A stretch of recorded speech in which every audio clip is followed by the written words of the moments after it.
नमस्कार साथियों, स्वागत है आपका मेरी इस वीडियो में। मैं रवि कुमार, खंड तकनीकी प्रबंधक, विकासखंड बंगाणा, जिला ऊना से। आज राष्ट्रीय किसान दिवस पर सभी किसानों का हार्दिक अभिनंदन करता हूं और धन्यवाद करता हूं कि लाखों किसान हमारे साथ हमारे देश को ऊंचाइयों तक ले जाने में हमारा सहयोग कर रहे हैं और लाखों लोगों के पेट जो है ये किसान भरते हैं। जिनके पास भूमि नहीं है, जो शहरों में रहते हैं, उनके लिए खाना उपलब्ध करवाना, उनके लिए हमारे किसान जो है वो भगवान है। तो आप सभी बधाई के पात्र हैं कि आप किसानों को भगवान का दर्जा जो है हमारे देश में दिया जाता है।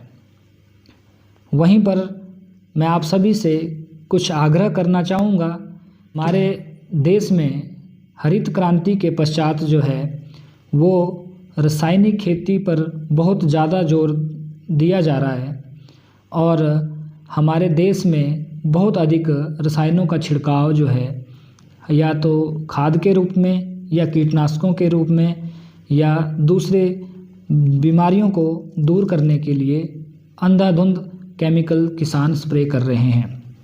मैं आप सभी से आग्रह करना चाहूँगा कि हमारे हिमाचल प्रदेश में बहुत अधिक ज़मीन किसानों के पास नहीं है, लेकिन मेरा आग्रह सभी से रहेगा कि आप अपने खाने योग्य जो आप अनाज खुद खा रहे हैं उसको जहर मुक्त जो है बिना खाद से तैयार करें।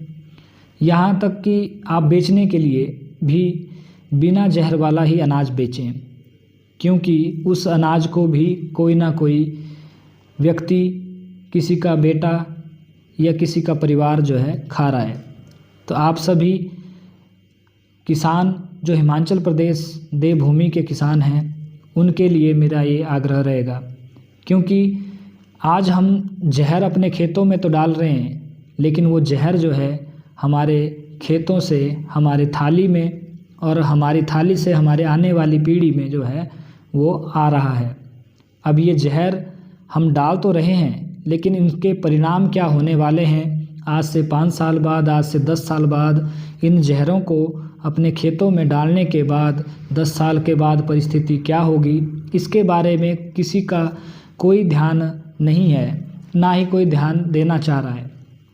मैं आपका ध्यान इसकी तरफ आकर्षित करना चाहूँगा कि ये जहर हमारे भविष्य को बर्बाद कर देंगे, क्योंकि हमने अपने जीवन के 30 से 35 वर्ष वैसे ही इन जहरों को खा खा के कम कर दिए हैं। हमारी जो बुजुर्ग थे वो 100 साल की आयु तक जो है वो जीवित रहे और बिना बीमारी से उन्होंने अपनी ज़िंदगी काटी है, क्योंकि उनका जो अन्न था वो उनका अन्न जो था एक तो देसी था, पारंपरिक था, और दूसरा उसमें किसी तरह का जहर नहीं होता था। लेकिन आज आप सोचिए, आप अपने आस पड़ोस में झांक कर देखिए कि आज जो हम खा रहे हैं, जो अनाज हम पैदा कर रहे हैं, वो किन परिस्थितियों में उगाया जा रहा है और कैसे उसको हम अपने घरों में इस्तेमाल कर रहे हैं। लेकिन अगर हमारे पास थोड़ी सी ज़मीन भी है तो हम अपने लिए, अपने परिवार के लिए अच्छा अनाज उगा सकते हैं, और पहले शुरुआत अपने घर से ही करनी पड़ेगी। अब आप बिना जहर वाला अनाज अपने बच्चों को खिलाइए ताकि उनका जीवन स्वस्थ रहे, सुरक्षित रहे। अन्यथा पढ़ाई तो हम आज अच्छी दे रहे हैं बच्चों को, हम रोड डेवलपमेंट कर रहे हैं या किसी दूसरे सेक्टर में हम अच्छा काम कर रहे हैं, लेकिन अगर हम अपने बच्चों को अनाज, उनका भोजन जो है वो अच्छा नहीं होगा, तो आप सभी खुद ही अनुमान लगाइए कि हमारे बच्चे कमज़ोर होंगे, बीमार होंगे, और वो आने वाले समय में अपने आप को कहाँ पर सर्वाइव कर पाएंगे, बीमारियों से कैसे लड़ पाएंगे। उनको मजबूत बनाने के लिए, उनको स्वस्थ बनाने के लिए हमें पहले अपना अनाज स्वस्थ करना होगा। अनाज स्वस्थ करने के लिए हमें अपनी मिट्टी को स्वस्थ करना होगा। हमारी धरती माँ, जिसको हमने पिछले कई वर्षों से जहर दे देकर जो है उसको मारना शुरू कर दिया था, आज हमें बदलाव की आवश्यकता है। आज धरती माँ को जहर नहीं, हमारे जो देसी पारंपरिक खादें हैं, हमारे गोबर गौमूत्र आधारित जो खेती है उसको जो है करने की आवश्यकता है। हमारे किसान इस बात को समझें कि आप प्राकृतिक खेती से जुड़ें, प्राकृतिक खेती करें, क्योंकि प्रकृति के साथ मिलकर हमें चलना पड़ेगा, तभी हमारा भविष्य आगे सुरक्षित होगा। इसलिए आप सभी हमारे साथ हमारी प्राकृतिक खेती में हमारे साथ जुड़ें। हमारे अपने अपने कृषि विभाग में जाएं, वहाँ अपने एटीएम बीटीएम से कृषि विभाग में जाकर उनसे बात करें और उनसे प्राकृतिक खेती सीखें कि किस तरह से हम प्रकृति के साथ मिलकर खेती कर सकते हैं। जहाँ पर अब महंगे महंगे केमिकल जहर आप लोग अपने खेतों में डाल रहे हैं, उनकी बजाय आप किस तरह से सीमित साधनों में जो अपने संसाधन हैं प्रकृति से जो हमें मिल रहे हैं, उनसे मिलकर आप जो है खेती कर सकते हैं।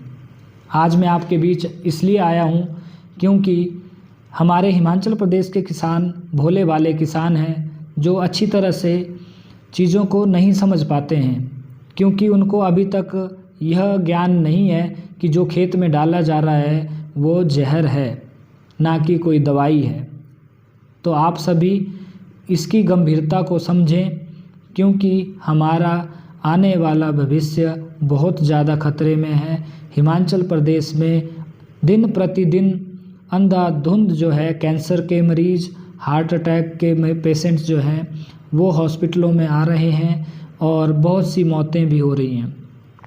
ऐसा ना हो कि आने वाले 10 साल के बाद जिनके लिए हम पैसा कमा रहे हैं, जो हमारी आने वाली पीढ़ी है, हमारे बच्चे हैं, कहीं उनका जो है आने वाले समय में किसी बीमारी से वो ग्रस्त हो जाएं और उनको कोई गंभीर बीमारी ना हो जाए।